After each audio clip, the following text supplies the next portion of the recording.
Well, hello there. Today we start with Madagascar, which is Nous débuterons cette édition par Madagascar qui a déclenché l'alerte rouge suite aux dégâts causés par le cyclone tropical Enao dans les villes de Farahalana et Antalaha. C'est le cyclone le plus puissant à avoir frappé Madagascar ces 13 dernières années. Les médias locaux parlent de 3 morts et plus de 500 habitations détruites. Les services de la météo ont indiqué que les vents violents d'Enao soufflaient à plus de 225 km/h mardi dernier, ce qui correspond à un ouragan de catégorie 4 dans l'Atlantique ou le Pacifique. Le site internet météo AccuWeather prévoit une baisse d'intensité du cyclone dans sa course destructrice vers le sud, dû au relief accidenté dans cette partie du pays.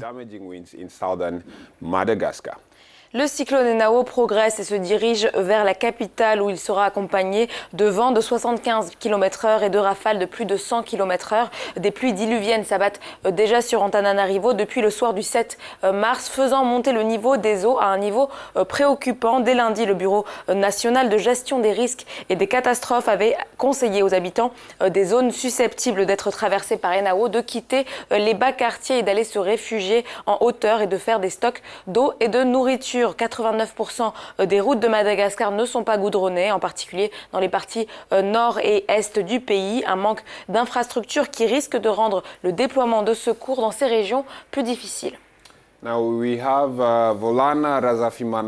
avons pu joindre notre correspondante à Madagascar, Volana. Bonjour Volana. Il y a donc eu des alertes en prélude à l'arrivée de Enao 2 jours après. Quel bilan peut-on faire en termes de victimes et de dégâts? Donc, selon le dernier bilan, le cyclone Enao a fait 5 morts, 12 000 sinistrés et 10 000 déplacés, principalement dans le nord du pays. Concernant les dégâts matériels, la route nationale 5 sur la côte est a été coupée en raison d'éboulements et de cassures d'arbres. Au nord, un pont s'est fissuré, un barrage a cédé et des écoles ont été endommagées. Au niveau du réseau électrique, des dizaines de poteaux ont été détruits ou endommagés et le toit d'une centrale thermique s'est même détaché. De nombreuses régions ont coupé l'électricité par mesure de sécurité.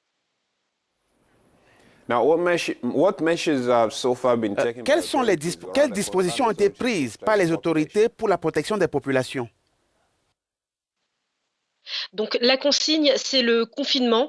Les habitants ne doivent pas sortir. Les entreprises ont fermé dans plusieurs régions. Les autorités ont également fermé les bâtiments administratifs et les écoles. Des écoles qui, avec les centres d'hébergement, accueillent les sinistrés dans la capitale. En effet, les bas quartiers sont des zones fortement inondables et les cases, souvent en bois et en tôle, risquent de s'effondrer. Dans la capitale toujours, au moins 500 personnes ont été relogées dans un stade. Enfin, le gouvernement a déclaré que des matériels de premier secours, des vivres et des tentes sont à disposition des populations vulnérables, des districts à risque. Volana, le pire semble-t-il être passé ou y aurait-il encore des inquiétudes émises par les services météorologiques, puisqu'on sait qu'Enao est censé traverser la grande île jusqu'à vendredi?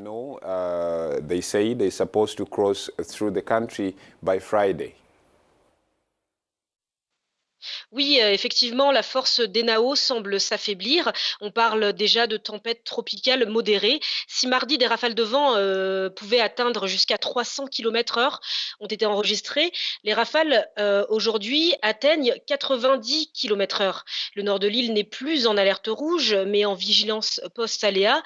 Le danger imminent se situe actuellement au centre du pays. L'œil du cyclone devrait contourner la capitale et se diriger vers le sud-ouest avec une vitesse de 15 km/h. Le sud de Madagascar, c'est une zone qui est déjà particulièrement touchée par la sécheresse. Donc le cyclone risque de détruire une grande partie des maigres cultures dans ces régions. Dernière question, des ONG ont appelé à la mobilisation pour la gestion de l'après-cyclone. Peut-on penser que Madagascar aura besoin d'aide pour faire face aux conséquences? C'est fort probable. Le Premier ministre Olivier Mahafal a déclaré mercredi que l'état d'urgence pourrait être déclaré en fonction de l'étendue des dégâts. Les ONG sont toujours à pied d'œuvre pour assister les autorités et les forces de l'ordre afin d'aider les sinistrés. Mais évidemment, la tâche est ardue en raison de nombreuses difficultés logistiques. C'était Volana Razafimanantsoa, notre correspondante à Madagascar.